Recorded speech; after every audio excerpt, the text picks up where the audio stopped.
Perhaps the most spotlighted baseball player of 1970 went 4-6 with an ERA of 5.42. For the Astros, Jim Bouton, who tosses the knuckleball, threw a curve at Major League Baseball, writing a tell-all book called Ball 4. Players popping greenies before games, peeping toms on road trips? Far out. In tonight's cover story, Peter Gammons reports on how many in baseball just wanted Bouton to let it be.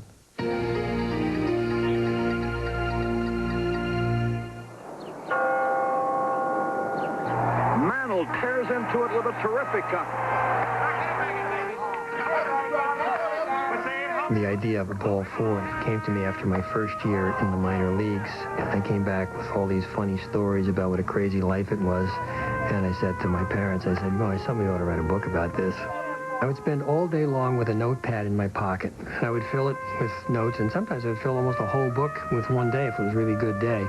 But then I'd run out of note paper, and I would write on whatever was available. If I was on an airplane, I'd write on an air sickness bag. If I was in the bullpen, I'd write on a popcorn box, peanut bags, airline tickets. I mean, I was constantly writing. I was a writing maniac.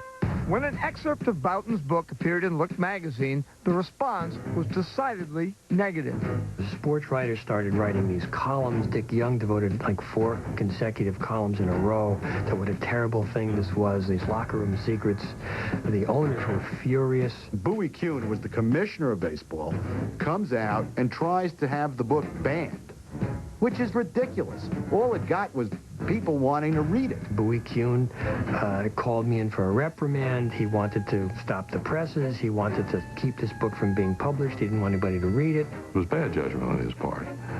That there were things that were sacrosanct that ought to stay among the players and the managers and the coaches.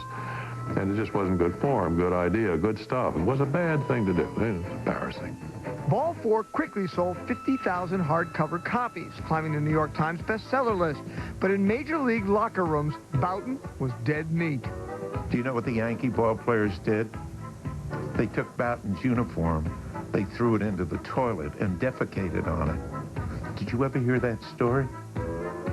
What you hear here, what you see here, let it stay here when you leave here. Well, Bouton made the egregious sin of not leaving it in the clubhouse and taking it out and writing about it. I had my own boundary lines. I said I'm not going to write any racist comments, and I'm not going to tie anybody to any of the sexy stories. All the sex stories are going to be anonymous stories. Whether a guy hit a home run with a hangover, Mickey Mantle, that was a toss-up whether I should write that or not.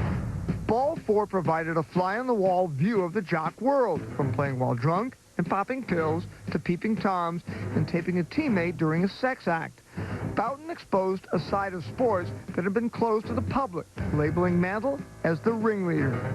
We thought it was great because it sort of freed us to do this same kind of reporting. My God, if he's doing that now, you know, if he's revealing what went on then, we should be looking for that sort of stuff now. The print press particularly began to say, we're going to now write about these people not just as athletes, not as demigods, not as paragons, but as flesh and blood human beings. Everybody thought all the ball players were all-American guys, Boy Scouts, you know, nice to little kids. We like to preserve our heroes as much as we can. We know that the heroes sometimes have, to coin a phrase, feet of clay.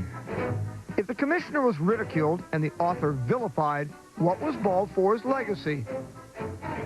It significantly changed sports coverage.